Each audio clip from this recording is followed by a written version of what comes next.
Assalamualaikum warahmatullahi wabarakatuh. Selamat berjumpa kembali anak-anakku di pelajaran jarak jauh bahasa Indonesia. Alhamdulillah, puji syukur kehadirat Allah SWT karena pada kesempatan kali ini kita masih diberikan kesempatan untuk bisa terus belajar melaksanakan kegiatan sehari-hari seperti yang kita lakukan saat ini. Anak-anakku kelas 10 yang berbahagia, pada pertemuan kali ini kita masih membahas teks biografi, materi terakhir sebelum anak-anakku melaksanakan PTS di minggu depan. Nah, kita akan fokus belajar menceritakan kembali teks biografi dengan bahasa yang berbeda. Pada pertemuan sebelumnya kita sudah membahas pola penyajian dan kaidah bahasa dari teks biografi. Komponen itu merupakan salah satu modal untuk bisa menceritakan kembali teks biografi dengan bahasa yang berbeda. Jadi silakan bisa disimak baik-baik, kemudian bisa membuat catatan agar bisa lebih memahamkan.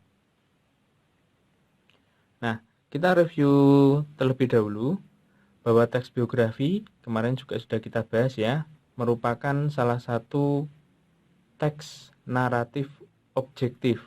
Jadi menceritakan sesuatu rangkaian peristiwa atau kejadian urutan atau bisa diurutkan kurun waktu. Yang dikatakan objektif di sini berdasarkan keadaan yang sebenarnya. Ya, fakta. Jadi benar-benar terjadi. Karena biografi itu menyangkut dengan tokoh, maka apa yang dilakukan tokoh itu memang benar-benar adanya. Nah, jika kita menilik kembali pola penulisan teks biografi, ada dua macam. Kemarin anak-anakku juga sudah membaca beberapa contoh teks biografi, bisa dikategorikan sendiri. Jadi ada biografi yang diceritakan atau ditulis dengan pola kronologis. Nah, pola kronologis ini dengan pola urutan waktu. Jadi urutan dari pagi hingga siang, atau kalau dalam teks biografi biasanya dimulai dari tokoh itu lahir hingga tokoh itu meninggal jika memang sudah meninggal, atau jika belum wafat berarti sampai keadaan saat ini ketika tokoh itu dibuatkan biografi. Nah, ada pola yang kedua yaitu pola spasial. Nah, berbeda dengan pola kronologis yang mengurut waktu ya. Spasial ini menceritakannya, menyusun biografinya mengikuti urutan atau bagian suatu tempat. Jadi misal dari kota tempat tinggal, kota kelahiran, kota tempat tinggal, kemudian kota meniti karir, atau sampai pada kota yang pada saat tokoh itu wafat atau meninggal. Nah, biasanya dalam biografi seperti itu. Kalau di sini dijelaskan dari barat ke timur atau pinggir ke tengah atau keluar, dari dalam keluar dan sebagainya. Jadi perbedaan yang cukup mendasar, jika kronologis itu urutan waktu kejadian, sedangkan pola spasial itu pola tempat. Jadi urutan tempat. Seperti itu.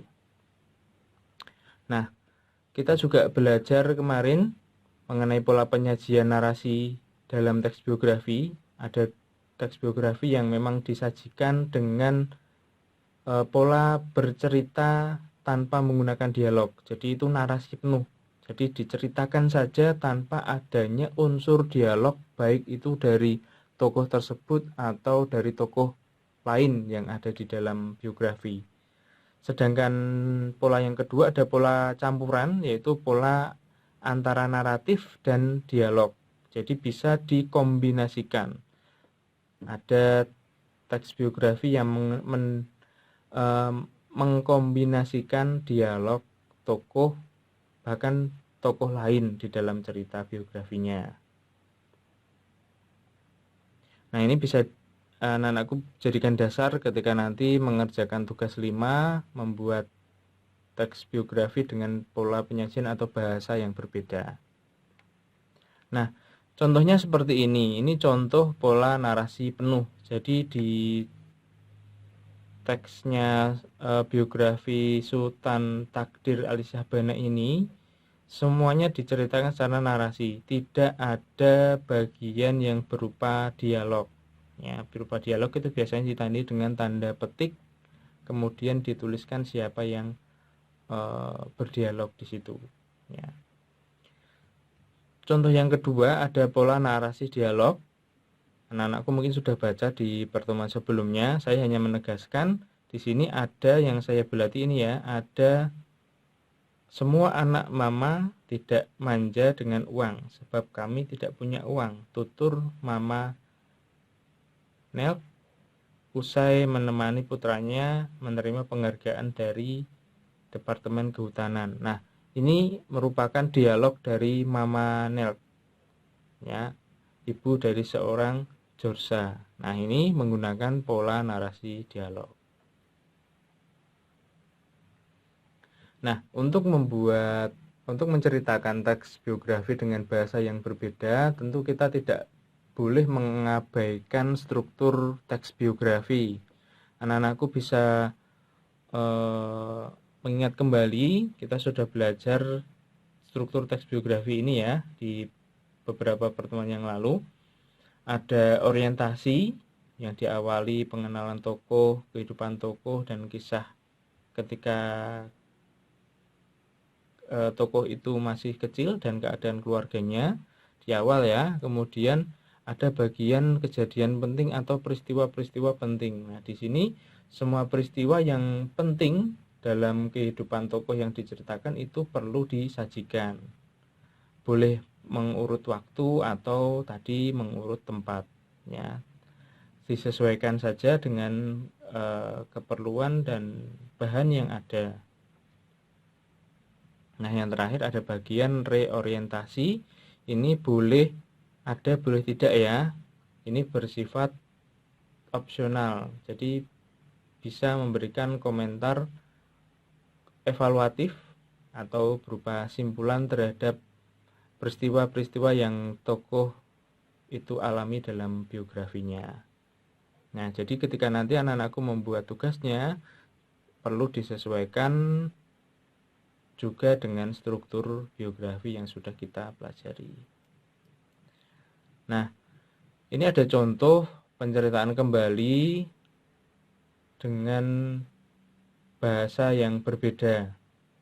Nah, selain struktur teksnya, kita juga perlu memperhatikan kaidah dan penggunaan bahasa yang baik dan benar serta komunikatif. Jadi ini teks aslinya, bisa anak-anakku cermati. Di sini ada beberapa data bahwa B.J. Habibie merupakan tokoh panutan. B.J. Habibie mempunyai nama lengkap dan gelar, lahir di Parepare tanggal 25 Juni 1936, anak keempat dari 8 bersaudara, kemudian menikah dengan siapa, punya anak berapa, dan disebutkan anaknya. Ini semuanya data di sini, ini teks asli. Jika diubah menjadi bahasa yang berbeda, data yang ada di sini akan sama persis dengan apa yang akan nanti diceritakan. Hanya saja disajikan dengan bahasa yang berbeda. Contoh kalimat yang pertama saja. Teks aslinya, B.J. Habibie adalah salah satu tokoh panutan dan menjadi kebanggaan bagi banyak orang di Indonesia. Nah, ini bisa kita ubah pola penyajiannya. B.J. Habibie adalah Presiden ketiga Republik Indonesia yang dikenal sebagai teknokrat kebanggaan orang Indonesia. Nah, hampir sama kan? Nah, Presiden ketiga ini bisa diambil datanya dari kalimat yang selanjutnya. Nah, intinya kita menceritakan informasi yang sama tapi dengan cara yang berbeda. berbeda, dengan bahasa yang berbeda. Itu saja. Jadi simpulannya, ketika kita nanti membuat cerita biografi, mengubah cerita biografi dengan bahasa yang berbeda, maka perlu kita cermati isi data atau informasi yang ada, kemudian kita susun kembali informasi itu dengan bahasa yang berbeda, dengan melihat atau memperhatikan struktur dan kaidah bahasa yang sudah kita pelajari di pertemuan yang sebelumnya.